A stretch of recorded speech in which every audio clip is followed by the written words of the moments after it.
Greetings, everyone. I am Pete Pardo from Sea of Tranquility. Welcome to another episode of Ranking the Albums here on this Sunday. Thanks for joining us today. We're going to take a look at one of the seminal bands on the extreme metal front. They formed in 1982 from the San Francisco Bay Area. That band is Possessed.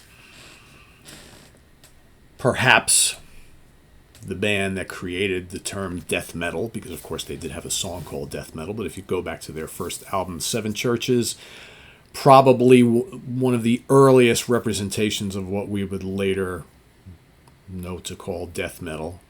I think at the time they were just another thrash band, but we knew right from that first album that there was a little something else brewing there, right? Of course, there were other bands that were tinkering with what we would later call death metal, right? You can look at Hellhammer and Celtic Frost and maybe a little bit of Merciful Fate and certainly Venom and certainly Slayer, right? Bathory, right? These are all these early extreme metal bands, but I think that what was brewing in the Possessed camp greatly influenced what we would hear certainly from the Florida scene, like with Death and Morbid Angel and so on and so forth, and Autopsy and everything like that. So an extremely legendary and influential band. Only 3 albums. They released 3 albums, 3 studio albums, have a couple of short little EPs and a live, I believe one live album, I think. Still around to this day, many years of inactivity. Of course, we have in the late 80s with the band, certainly on the rise within this style of music. Jeff Becerra, their bass player and vocalist, was involved in a shooting, and that kind of derailed his career for many years. Now he still performs with Possessed in a wheelchair, right up there singing, doesn't play the bass anymore with the band, but he has resurrected the band in more recent years. We'll get to all 3 albums. So we got 3 records. We've got Seven Churches, we have Beyond the Gates, and we have Revelations of Oblivion, right? So let's go start with my number 3 and work my way back. All right. I'm going to go, this may surprise some of you, I'm going to go with Beyond the Gates at number 3. I will say all 3 Possessed albums are really great. So, like, choosing between my number 2 and 3 was kind of difficult. Number 1 was clear. But I'm going to go with this one. There's a couple reasons why. So this is their second album. So this was released on Combat Records in 1986. So here we've got Carl Canady producing. You may know that name, right? Worked with a lot of bands on the scene, specifically thrash bands. Produced quite a few albums right around this time. To me, I think this album sounds quite different. I'd almost say completely different than the debut. The mix, the way the guitars are mixed, it produced very differently. There's to me, the vocals are very high in the mix. The guitars are mixed down. The guitars also have this kind of cold, like kind of real clinical sound to them, as opposed to what I find the debuts got very warm production for this style of music. And the guitars are higher in the mix. They have this kind of like cavernous sound here. It just reminds me too much of so many of the other thrash bands that were coming out at the time. And I don't feel, even though there's great guitar playing on this album, I don't feel the guitars are mixed in a way that really lets them shine and ring out. But that being said, some great songs on here. The Heretic. Heretic is a raging slab of death thrash. Tribulation, fast ripper, great chorus, and I like the use of a little bit more technical guitar riffing in spots. A lot of blazing guitars. I think this album, and I think it has a lot to do with the production, the way Carl produced the album. This one sounds way more like a typical thrash album from 1986 than Seven Churches does. So, good, bad, or ugly, right? March to Die. Again, sounds very much like traditional thrash. I think some of the uniqueness of the debut is a little lost on this album. It's a good song, though. Phantasm follows kind of in line with that as well. You have No Will to Live, which is really memorable. That's one thing about Possessed. Most of their stuff is very memorable. It's catchy, whatever you call it, thrash or early death metal, or a little of both. Death thrash. Most of their stuff is very memorable. There's lots of good hooks on these albums. The title track, Beyond the Gates, has some really nice technical riffs and lead guitars. But again, you listen to this song and you think they're moving more into like standard thrash of the time, because I know that, thrash was fairly big around this time. But again, it's still really good. Beast of the Apocalypse, again, more of that kind of technical thrash. The riffs and things are just really, really great. You have the really fast Seance, the drums of Mike Suss. Probably should talk about the guys in the band first before we get more into this here. Mike Suss on drums. These are the first two albums. Larry Lalonde on guitars, of course, went on after this band kind of called it quits. Went on to join Primus, where he still plays to this day. Mike Torreo on guitars and Jeff Becerra on bass and vocals. So that's the original lineup of the band. Mike is doing a great job on Restless Dead, which is completely pulverizing, just so fast, so relentless. And that to me is more of a death metal track on this album. There's a little bit of that on here, not as much as on the debut. And Jeff's vocals are so brutal.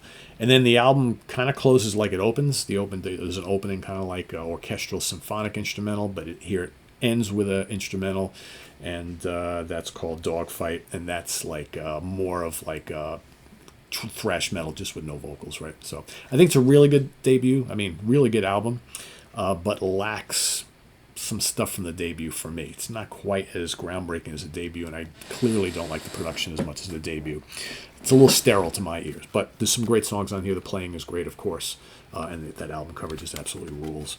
And I remember back in the day, and this also includes the Eyes of Horror EP.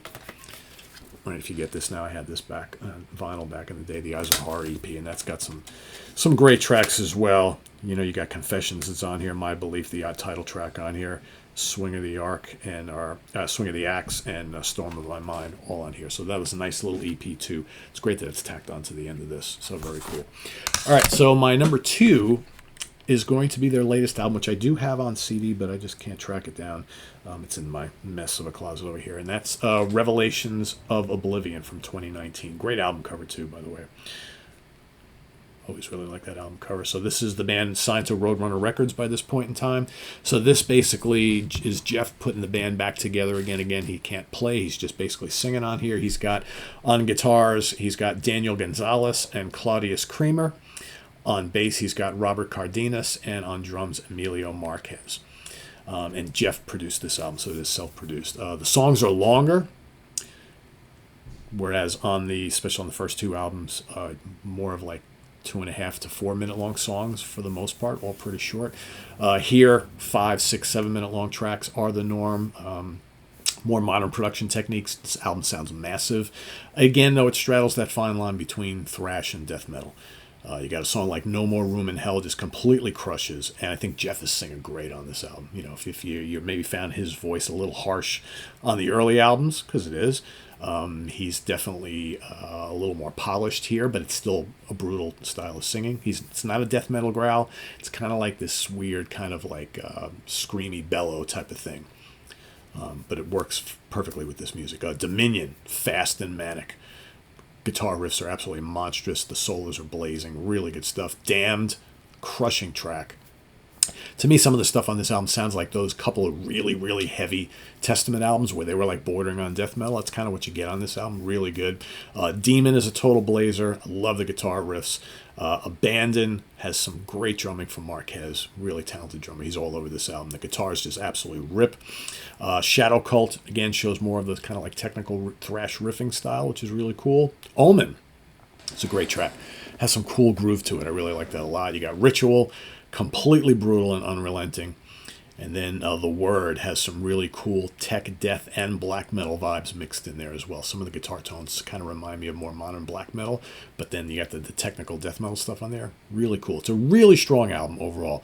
Maybe it's a tad too long, but what a comeback after so many years away. Hopefully we get more, because it's already been 6 years. It's come out in 2019, so hopefully, and I just saw them live last year, and they were great. So hopefully Jeff has something new planned for the band in the months and years to come, because it's already been a long time. We could use another one. So my number 1, obviously, no surprise, is going to be Seven Churches. Like I said, legendary, groundbreaking album. Just so you get a look at the band back in the day, because I always thought, they totally look like a bunch of cool kids, wearing all the spikes and the leather and all that kind of stuff, and the belts. We just had these. I remember the vinyl had all these cool shots of the band. They totally looked the part. Totally looked the part. And the logo is awesome. Just great stuff.